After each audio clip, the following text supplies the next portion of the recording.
السلام علیکم ورحمۃ اللہ وبرکاتہ۔ انشاءاللہ ہم آج ہدایت اور فکر آخرت پہ کچھ ٹاپک پہ بات کریں گے۔ دیکھیے، اس سے پہلے میں آپ کو صلی اللہ علیہ وسلم کی ایک حدیث سنانا چاہتی ہوں کہ عبداللہ بن مسعود رضی اللہ تعالیٰ عنہ فرماتے ہیں کہ نبی صلی اللہ علیہ وسلم نے ایک آیت پڑھی، اس کا میننگ ہے جس کو اللہ ہدایت دینے کا فیصلہ کرتا ہے اس کے سینے کو اسلام کے لیے کھول دیتا ہے۔ یہ آیت پڑھنے کے بعد حضور صلی اللہ علیہ وسلم نے فرمایا، جب نور سینے میں داخل ہوتا ہے تو سینہ کھل جاتا ہے۔ تو لوگوں نے کہا، اے اللہ کے رسول صلی اللہ علیہ وسلم، کیا اس کی کوئی خاص محسوس علامت ہے جس کے ذریعے پہچان لیا جائے؟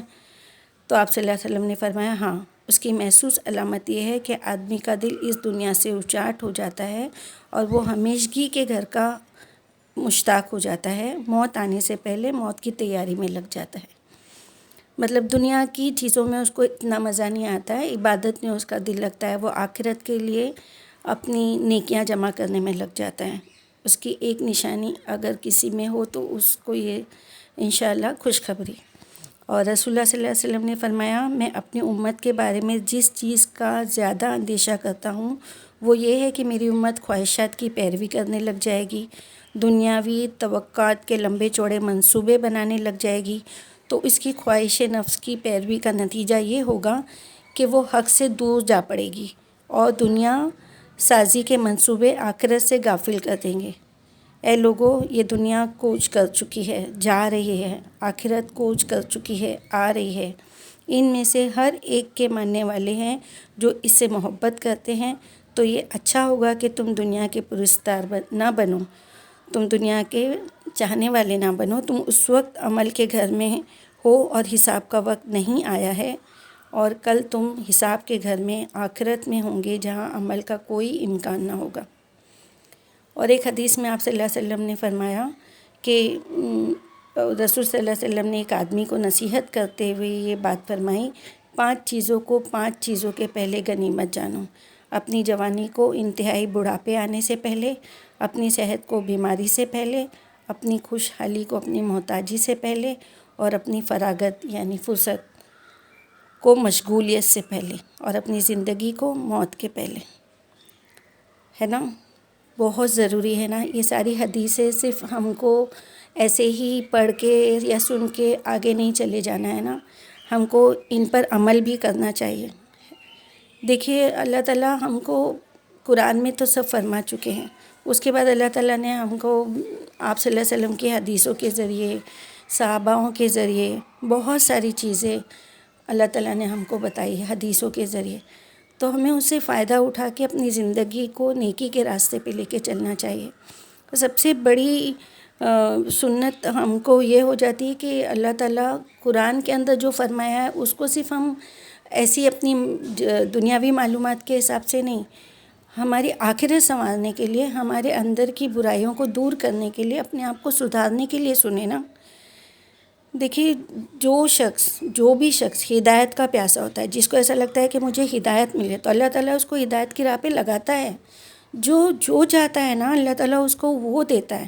اگر ہم ہدایت چاہیں گے تو اللہ تعالیٰ ہم کو ہدایت ہی دے گا۔ وہ ایسا نہیں کرتا کہ مچھلی مانگنے والے کو سانپ دے دے گا اور سانپ کے طلبگار کو مچھلی بخش دے گا، وہ ایسے نہیں کرے گا۔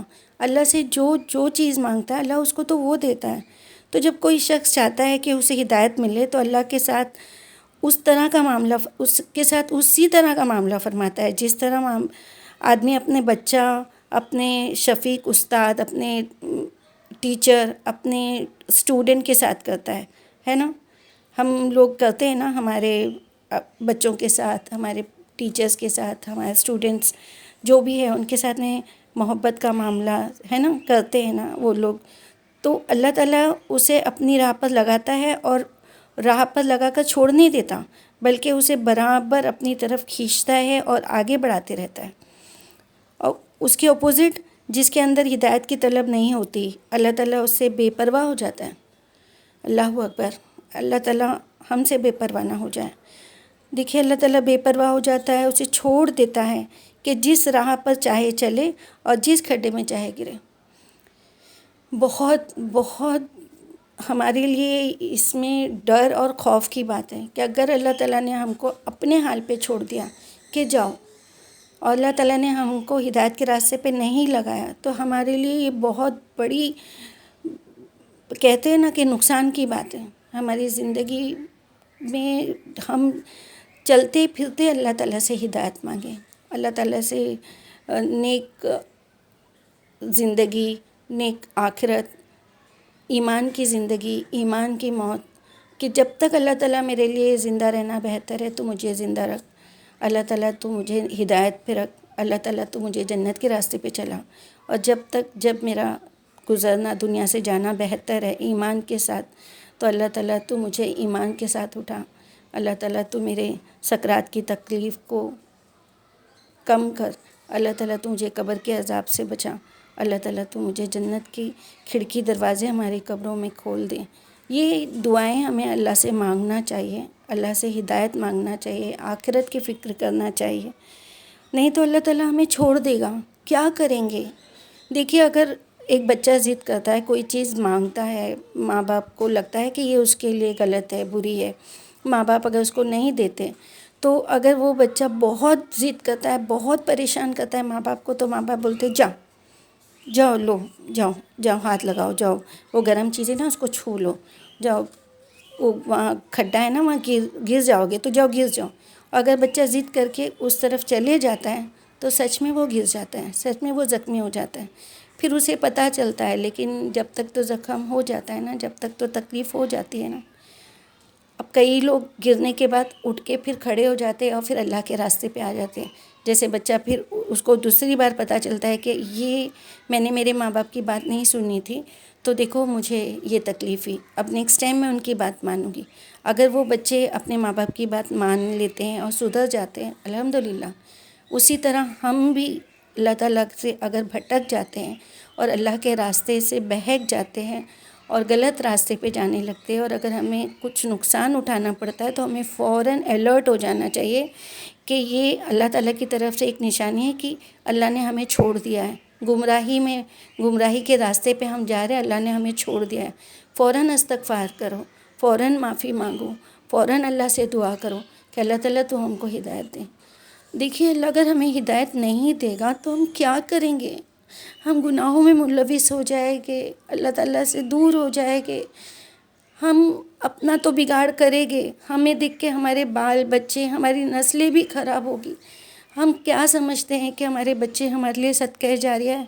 دیکھیے، اگر ہم نے ہمارے بچوں کو نیک تعلیم دی ہے، ہمارے بچوں کو نیک راستے پہ چلنے کی توفیق اللہ دینے والا ہے. اگر ہم نے ان کو اس راستے پہ چلنے کے لیے کہا ہے، ان کو اگر دین کے راستے پہ چلایا ہے، اور وہ ہمارے بعد وہ دین کے کام میں آگے بڑھے گے، نیکی کرے گے، صدقہ خیرات کرے گے، روزہ رکھے گے، تو وہ ہمارے لیے صدقہ جاریہ ہے.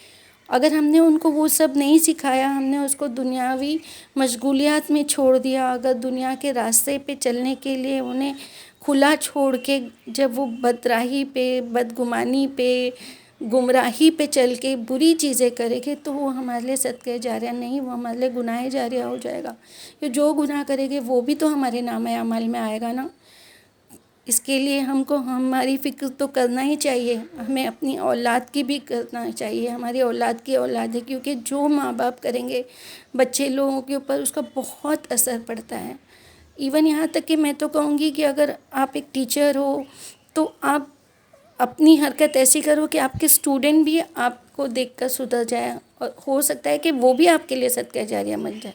ضروری نہیں ہے کہ صرف اولاد ہی صدقہ جاریہ ہوتی ہے. دیکھیے، جو کوئی دوسرے لوگ بھی ہوتے ہیں جو نیک کام ہم کریں گے، ہم کسی کو دیکھیں گے وہ نیک کام کر رہا ہے، ہم اس کو دیکھ کے ہم اس کو فالو کریں گے، ہم اپنی عادت کو سدھاریں گے، تو ہم اس کے لیے صدقہ جاریہ، ہمیں تو نیکی ملے گی، اسے بھی ملے گی. اسی طرح ہمیں بھی ہمارے نیک کام کی ملے گی. اگر ہم کو دیکھ کے کوئی سدھرتا ہے تو اسے بھی ملے گی اور اس کی بھی ہمیں ملے گی. تو اللہ سے ہم لوگوں کو دعا کرنا چاہیے کہ اللہ تعالیٰ ہم کو گمراہی پہ مت چھوڑ. اور قرآن مجید ہے، وہ تو انسانوں کی ہدایت کے لیے نازل ہوا ہے نا، تو اس کو کیسے چھوڑ سکتے ہیں؟